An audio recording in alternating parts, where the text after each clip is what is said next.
Question number first आपका कुछ इस तरीके का है।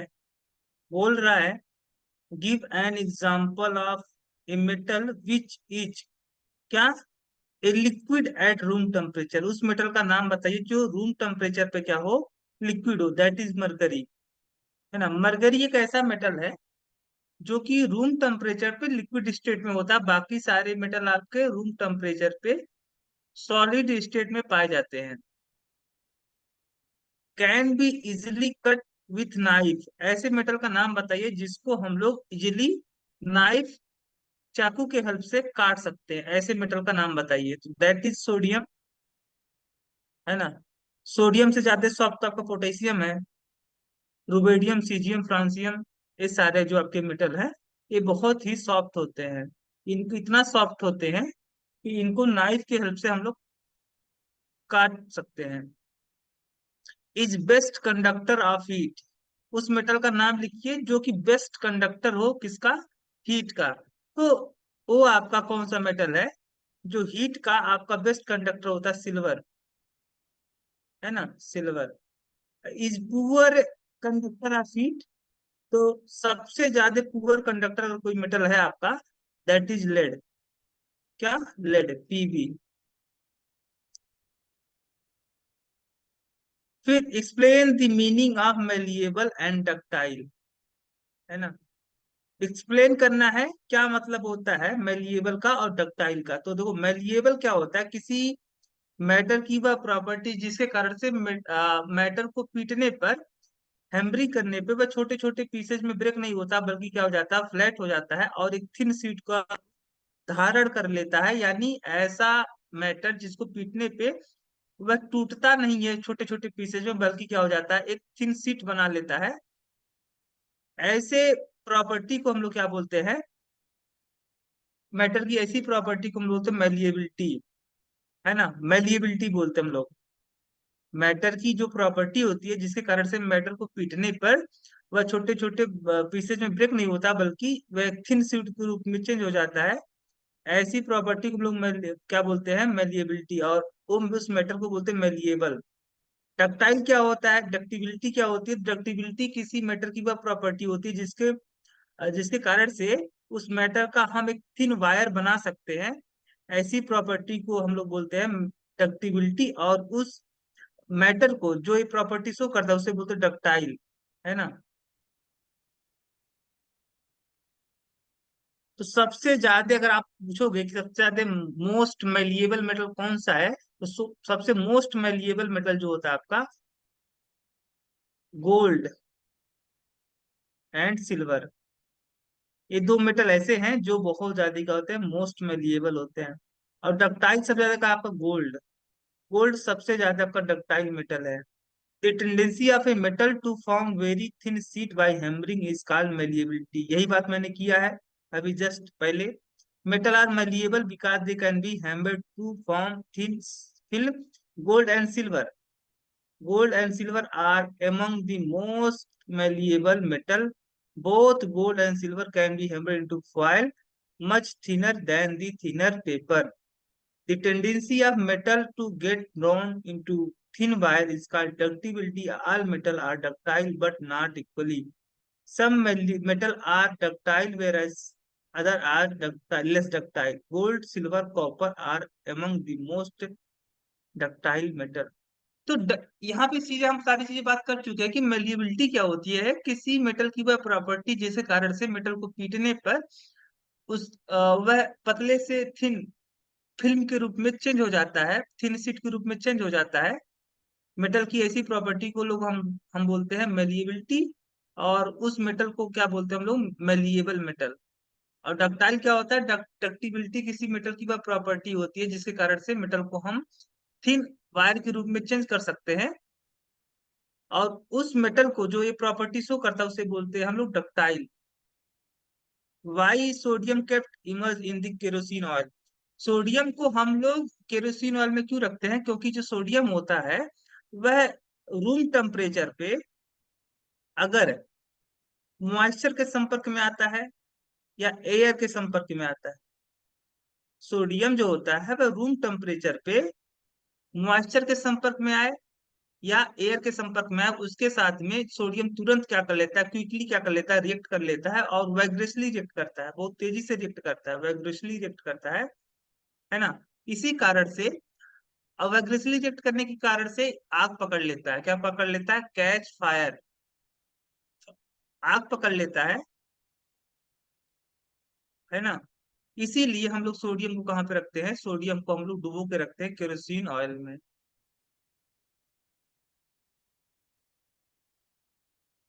ताकि ये जो सोडियम हो वह ऑक्सीजन, एयर या मॉइस्चर के संपर्क में न आए और रिएक्ट न करे। Right the chemical equation for the reaction of iron with steam, calcium with, यहाँ पे पहला आयरन विथ स्टीम, अगर आयरन आपका रिएक्ट करता है with steam, H2O, H2O in vapour form, है ना, दैट इज स्टीम, इसको क्या बोलोगे, जब वाटर आपका इस वेपर फॉर्म में होगा तब उसे बोलोगे आप स्टीम, और स्टीम से जब रिएक्ट करता है तो बनाता है फेरिक ऑक्साइड या Fe2O3 और प्लस आपका H2, हाइड्रोजन गैस यहाँ पे लिबरेट होता है। Calcium and potassium with water, अगर आपका कैल्शियम अगर वाटर के साथ में रिएक्ट करेगा तो क्या बनाएगा आपका, जो भी मेटल होते, जो रिएक्टिव मेटल होते हैं वह वाटर के साथ रिएक्ट करके बेस बनाते हैं, और कैल्शियम अपना बेस बनाएगा तो कैल्शियम हाइड्रोक्साइड और प्लस आपका हाइड्रोजन गैस लिबरेट होता है ना। कैल्शियम यहाँ से क्या करेगा, हाइड्रोजन को डिस्प्लेस कर देगा,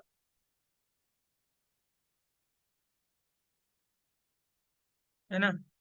आप यहाँ पे चाहो तो बैलेंस कर सकते हो, 2H2O।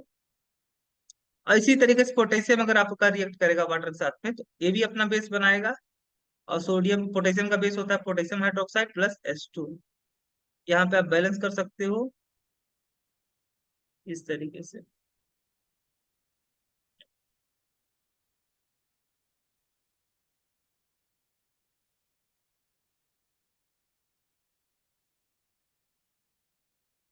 अगला है आपका sample of four metal A B C D were taken and added to following solution by one, the result obtain have been tabulated as follow.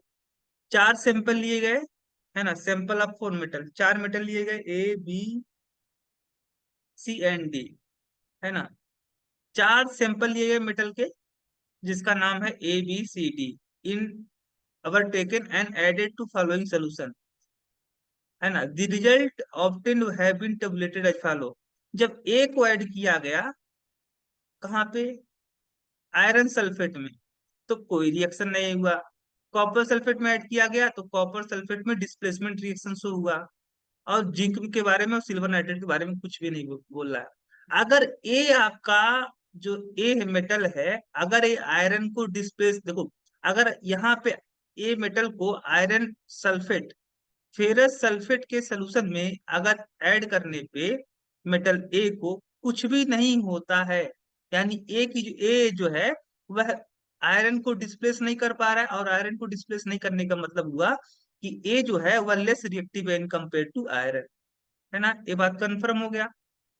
हाँ, हालांकि कॉपर सल्फेट को क्या कर देता है, डिस्प्लेस कर देता है, इसका मतलब हुआ कि ए जो है वो कॉपर से ज्यादा रिएक्टिव है, क्योंकि कॉपर को डिस्प्लेस कर दे रहा है, वहां पे डिस्प्लेसमेंट रिएक्शन शो कर रहा है। तो ए की जो रिएक्टिविटी है वो ग्रेटर देन कॉपर, यानी कॉपर से तो ज्यादा रिएक्टिव है लेकिन आयरन से कम रिएक्टिव है।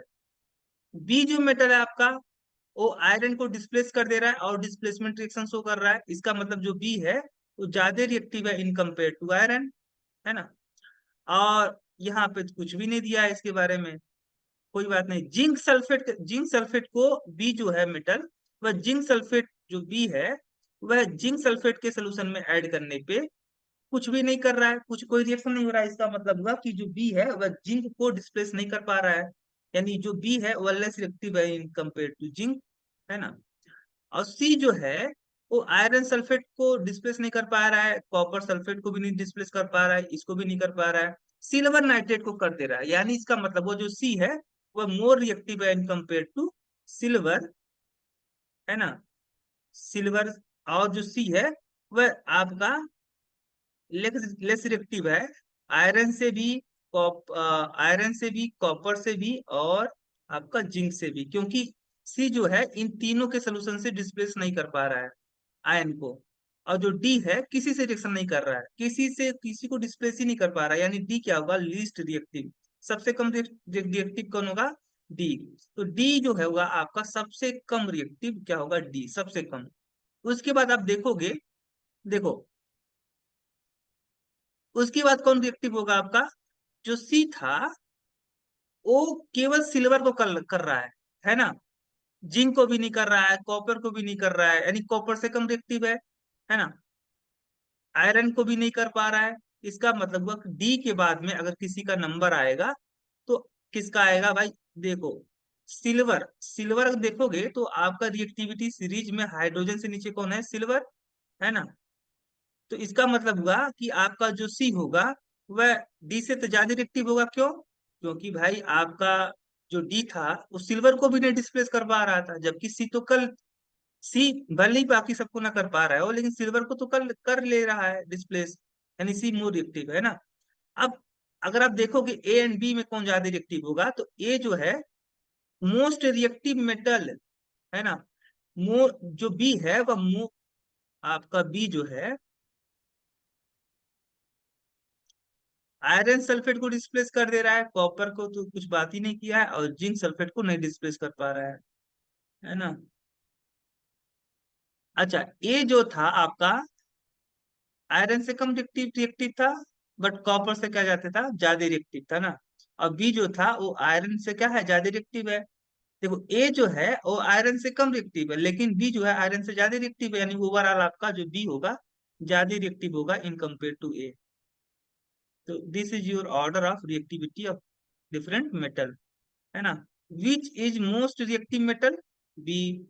What would you observe if B is added to solution of copper sulphate, B को अगर ऐड कर दिया जाए कॉपर सल्फेट के सोल्यूशन में, तो बी को जब कॉपर सल्फेट के सोल्यूशन में आप ऐड कर रहे हो, है ना, अगर आयरन को डिस्प्लेस कर दे रहा है तो कॉपर को 100%, क्योंकि भाई आयरन के सामने कॉपर जो है वो लेस रिएक्टिव है, अगर आयरन को कोई कर दे रहा है डिस्प्लेस तो कॉपर को 100% कर देगा, क्योंकि कॉपर तो आयरन से कम रिएक्टिव है, तो डिस्प्लेस कर देगा, है ना, डिस्प्लेस कर देगा कौन, बी मेटल, किसको, कॉपर सल्फेट के सोल्यूशन को।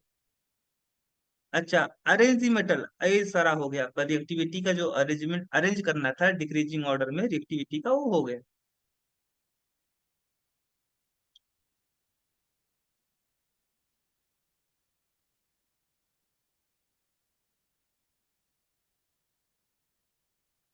कह रहा which gas is produce when dilute hydrochloric acid added to reactive metal, reactive metal में जब हम लोग डाइल्यूट हाइड्रोक्लोरिक एसिड ऐड करते हैं तो क्या आपका कौन सी गैस रिलीज होती है।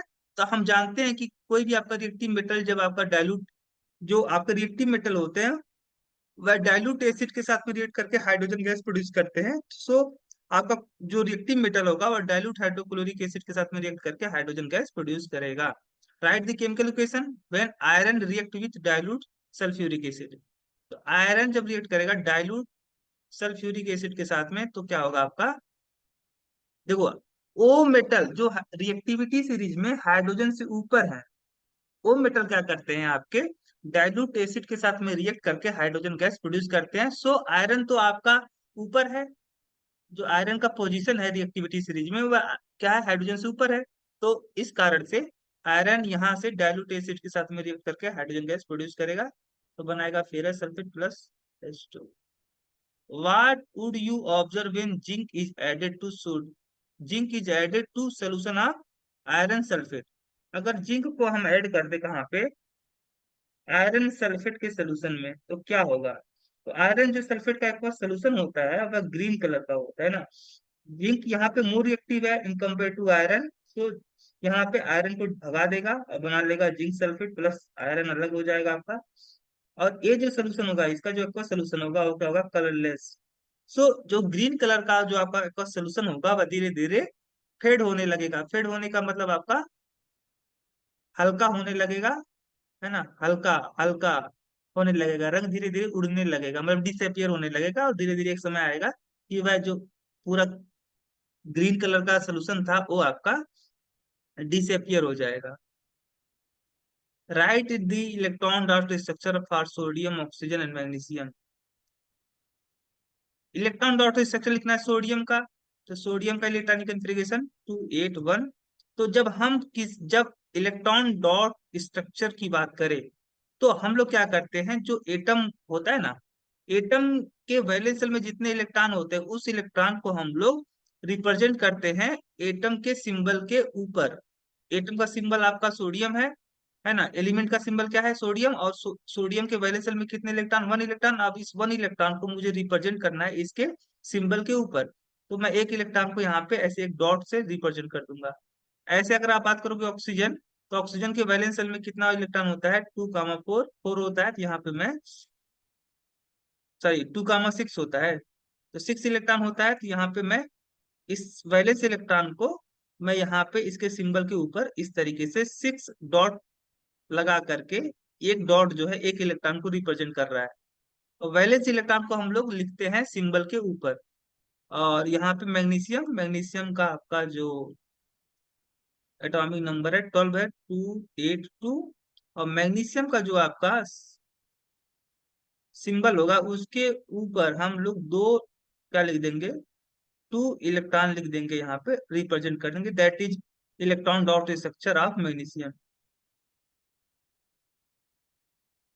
है ना।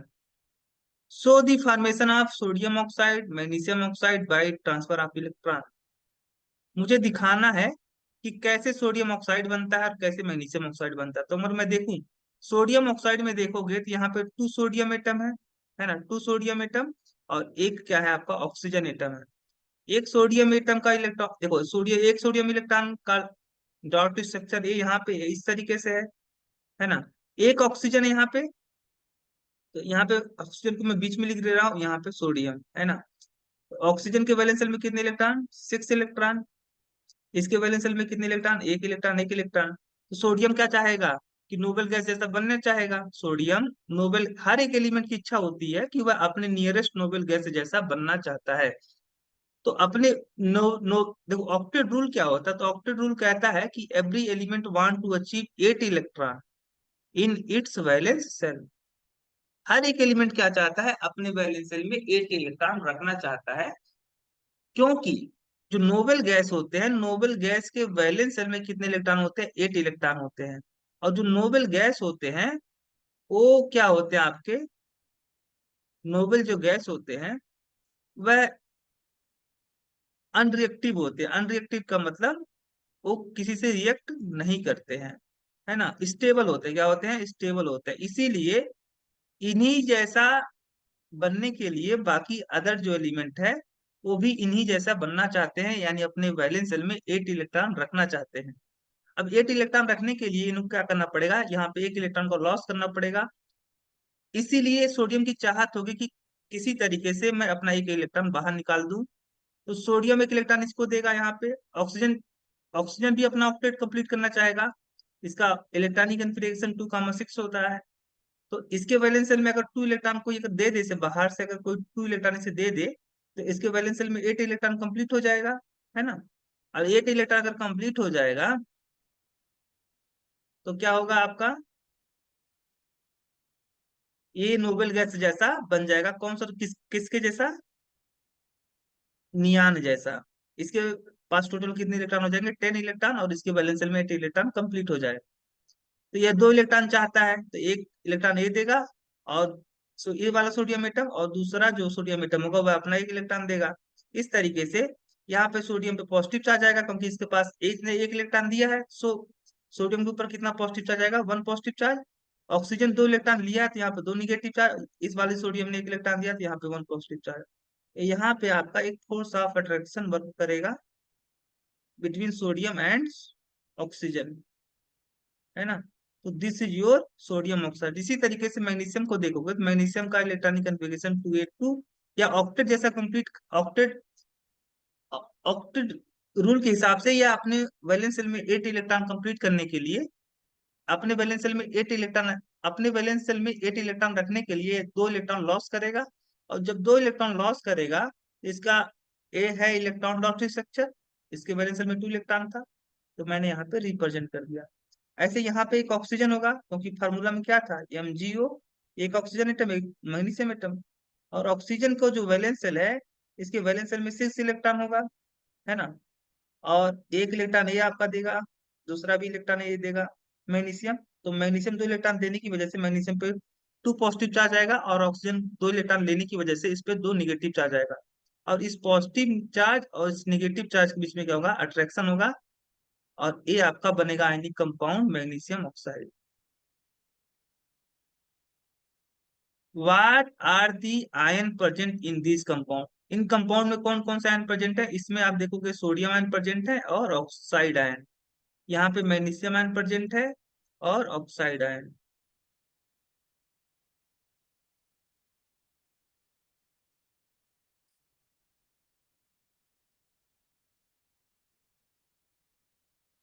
अगला क्वेश्चन है कि why do ionic compound have high melting point? Ionic compound का मेल्टिंग जो पॉइंट होता है वो हाई क्यों होता है? क्योंकि ionic compound are those compound which are found by the cation and anion.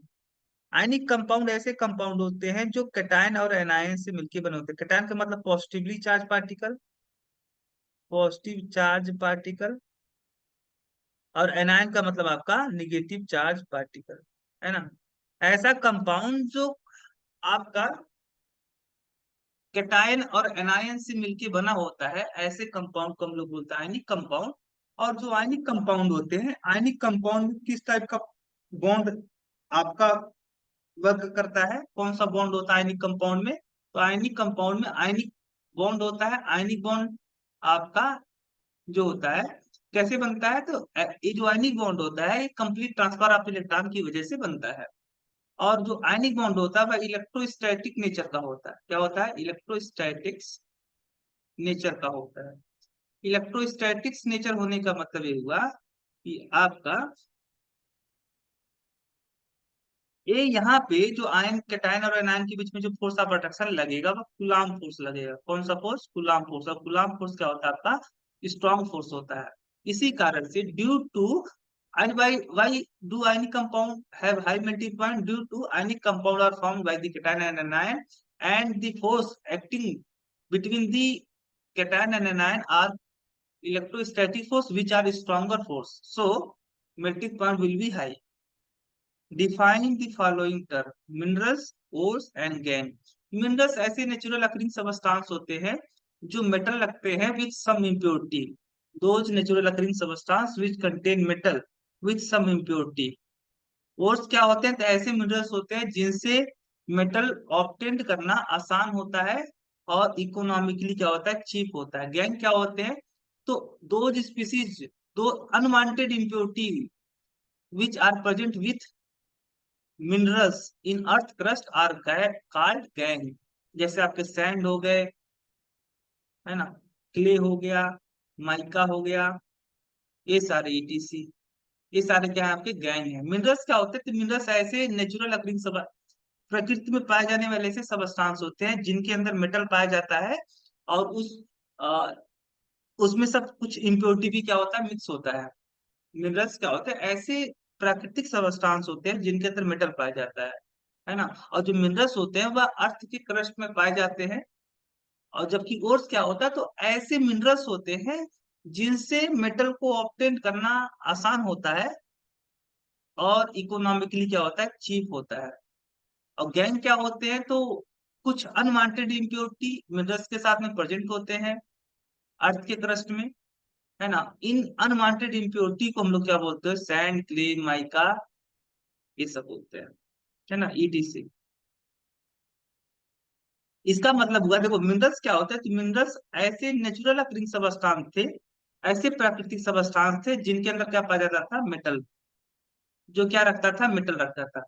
ऐसा नेचुरल अकरिंग सबस्टांस जो क्या रखता था? मेटल रखता था। ऐसे नेचुरल अकरिंग सबस्टांस को हम लोग क्या बोल देते हैं? मेटल। ओर्स क्या था आपका? ओर्स ऐसा आपका नेचुरल ऐसा मिनरल्स था, ऐसा मिनरल, है ना, जिससे मेटल को ऑब्टेन करना क्या हो, आसान हो, इजी हो और चीप हो, और इकोनॉमिकली क्या हो, चीप हो। ऐसा ना हो कि आपका मिनरल से हम लोग मेटल को ऑब्टेन करना चाहते हैं और उसमें इतना खर्चा बैठ गया कि जो आपका निकल के आया है मेटल, उसकी प्राइस कम है और जो प्रोसेस में लग गया, जो हमारा पैसा खर्च हुआ है वो ज्यादा लग गया। वही ना, जितने मुर्गी ने उतने मसाला, वो वाली जो कहानी ना हो, है ना। और बहुत ज्यादा दिक्कत ना हो मेटल को ऑब्टेन करना मिनरल से। यानी सारे के सारे जो ओर्स होते हैं, वो ओर्स के डिफिनीशन में ही है, दोज मिनरल, यानी ऐसे मिनरल, यानी जितने ओर्स होते हैं ना, जितने ओर्स होते हैं ऐसे मिनरल, यानी कुछ मिनरल नहीं है, है ना। ऐसे मिनरल जिनसे मेटल को ऑब्टेन करना आसान हो और इकोनॉमिकली चीप हो। यानी कुछ ही मिनरल होते हैं जो ओर्स कहलाते हैं। सारे के सारे जो मिनरल्स होते हैं वो ओर्स नहीं कहलाते हैं। जैसे क्ले, क्ले एक मिनरल है ना, but it is not ores. क्यों? क्योंकि अगर क्ले से आप क्या ऑब्टेन करोगे, एल्युमिनियम का ओर्स होता है, अगर एल्युमिनियम आप निकालोगे इस क्ले से तो इतना खर्चा बैठ जाएगा कि वो आपको प्रॉफिट, मतलब इकोनॉमिकली प्रॉफिटेबल नहीं होगा। जितना आपका मेटल यहाँ से निकलेगा एल्युमिनियम, उसको बेचोगे तो उतना पैसा नहीं मिलेगा जितना पैसा आप खर्च कर चुके होगे इसके निकालने में। इसीलिए आपका क्ले जो है वह मिनरल तो है बट ओर्स नहीं है ना। यानी इसका मतलब वो सारे के सारे जो मिनरल्स होते हैं वो आपके ओर्स नहीं होते हैं। Name the two metal which are found in nature in their free state. उन दो मेटल का नाम लिखिए जो फ्री स्टेट में पाए जाते हैं। फ्री स्टेट का मतलब किसी के साथ कंबाइन नहीं रहते हैं, वो प्योर स्टेट में पाए जाते हैं, एलिमेंट के फॉर्म में पाए जाते हैं प्योर स्टेट में। That is copper, gold, platinum, silver. ये सारे जो आपके मेटल है ये फ्री स्टेट में पाए जाते हैं, नेटिव स्टेट में पाए जाते हैं, है ना। हालांकि कॉपर और सिल्वर ये दो ऐसे मेटल है जो फ्री स्टेट में भी पाए जाते हैं और कंबाइंड स्टेट में भी पाए जाते हैं, दोनों में पाए जाते हैं। Free state and combined state, दोनों स्टेट में पाए जाते हैं आपके ये मेटल।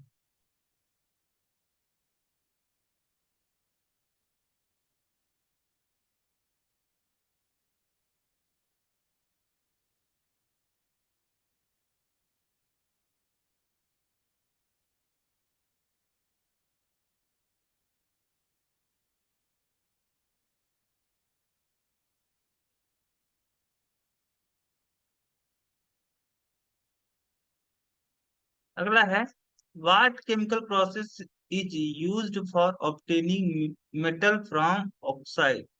किस प्रोसेस का हम लोग यूज करते हैं अगर हम मुझे क्या ऑब्टेन करना हो, मेटल ऑब्टेन करना हो फ्रॉम इट्स ऑक्साइड। कोई मान लो आपका मेटल है और उस मेटल के ऑक्साइड से हम लोग मेटल ऑब्टेन करना अगर चाहते हैं तो हमें किस प्रोसेस का यूज करना पड़ेगा। तो मुझे रिडक्शन प्रोसेस का यूज करना पड़ेगा।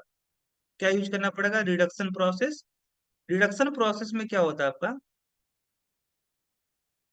हम लोग किसी रिएक्टिव मेटल, रिएक्टिव मेटल के साथ में उस मेटल ऑक्साइड के को हम लोग रिड्यूस करेंगे और हम लोग ऑब्टेन कर लेंगे मेटल। तो जैसे मान लो आपको यहाँ पे आपका दिया है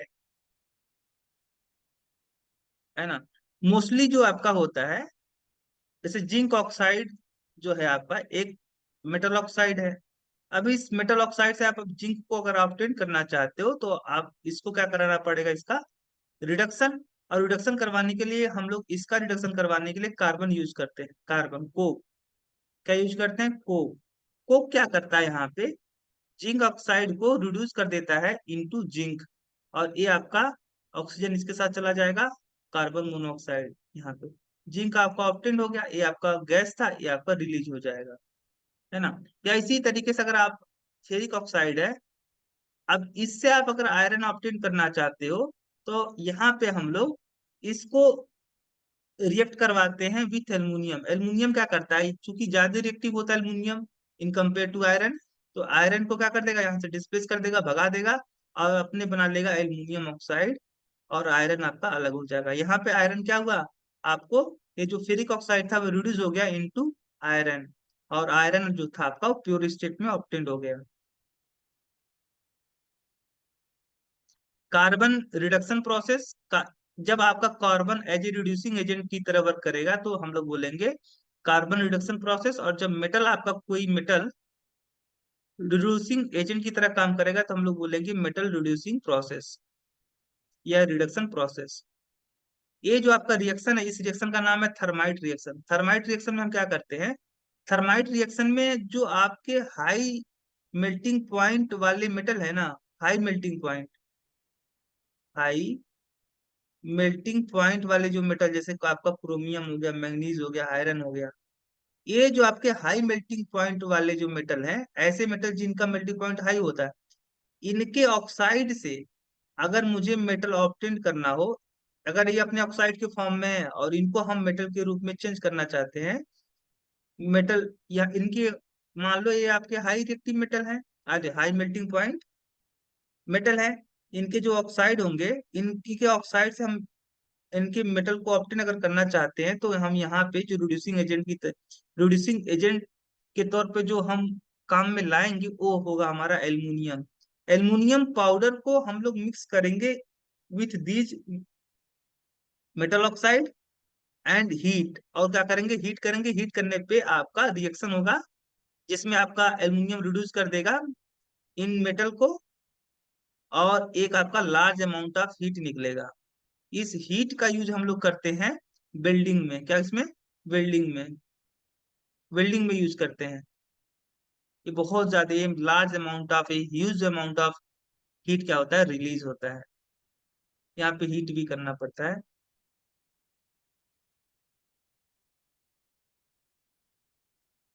इस प्रोसेस को हम लोग बोलते हैं thermite reaction. What is thermite reaction? Thermite reaction is that process in which aluminium powder are treated or mixed with metal oxide and heated, then aluminum reduced to metal oxide into metal, and a large amount of heat are released, and this heat is utilized in the building process. Building, this reaction are called thermite reaction.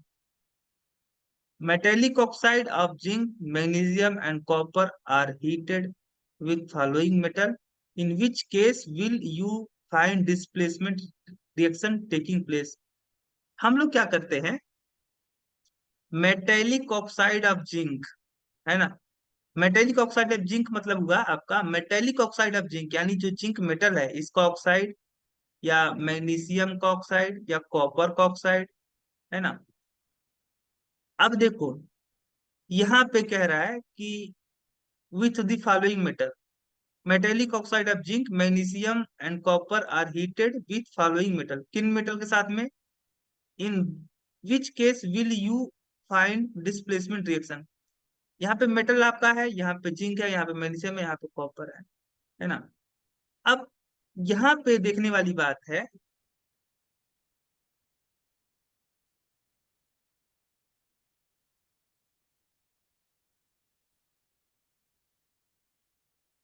अगर हम zinc oxide को, है ना, अगर हम zinc oxide को heat करें with zinc,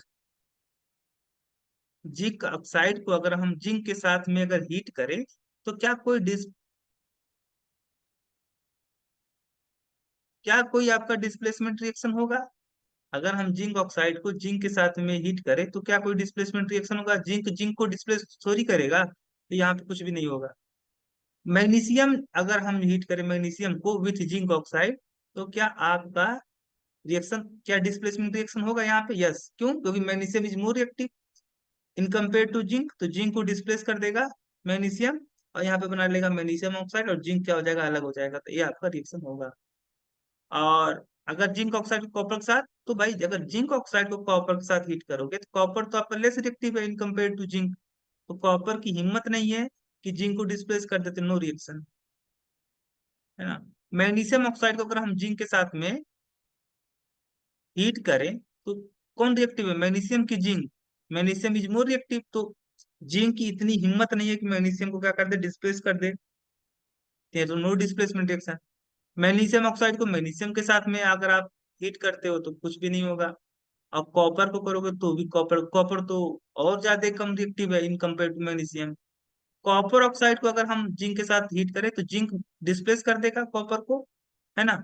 यानी आप अगर जिंक को कॉपर ऑक्साइड के साथ हीट करोगे, तो जिंक तो आपका डिस्प्लेस कर देगा, तो बना लेगा जिंक ऑक्साइड प्लस कॉपर अलग हो जाएगा, तो यहाँ पे डिस्प्लेसमेंट रिएक्शन होगा। मैग्नीशियम भी डिस्प्लेस कर देगा कॉपर को, तो यहाँ पर भी होगा। और कॉपर ऑक्साइड को कॉपर के साथ अगर हीट करोगे तो आपका कुछ भी नहीं होगा।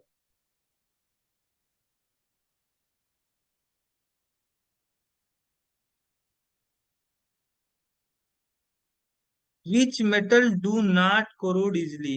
वो कौन सा मेटल है जो कोरोड नहीं होता इजिली, है ना? तो वो मेटल जिनकी रिएक्टिविटी बहुत कम होती है, रिएक्टिविटी बहुत कम होने की वजह से वो किसी के साथ रिएक्शन ही नहीं करना चाहते हैं। वो ऐसे मेटल जो होते हैं वह उनका कोरोजन नहीं होता है जल्दी। अब वो सबसे लिस्ट रिएक्टिव मेटल कौन से हैं? तो आपके गोल्ड हो गए, गोल्ड। हालांकि सिल्वर भी आपका बहुत कम रिएक्टिव होता है। सिल्वर, प्लेटिनम, ये सारे जो आपके मेटल हैं, ये इनका कोरोजन जल्दी नहीं होता है। What are alloy? एलॉय क्या होता है? तो एलॉय जी mixture of metal and metal. Alloy क्या होता है? एक होमोजीनियस मिक्सर होता है मेटल मेटल का, या मेटल नॉन मेटल का। एलॉय क्या होता है? आपका एक होमोजीनियस मिक्सर होता है मेटल मेटल का या मेटल नॉन मेटल का। मेटल नॉन मेटल का, है ना?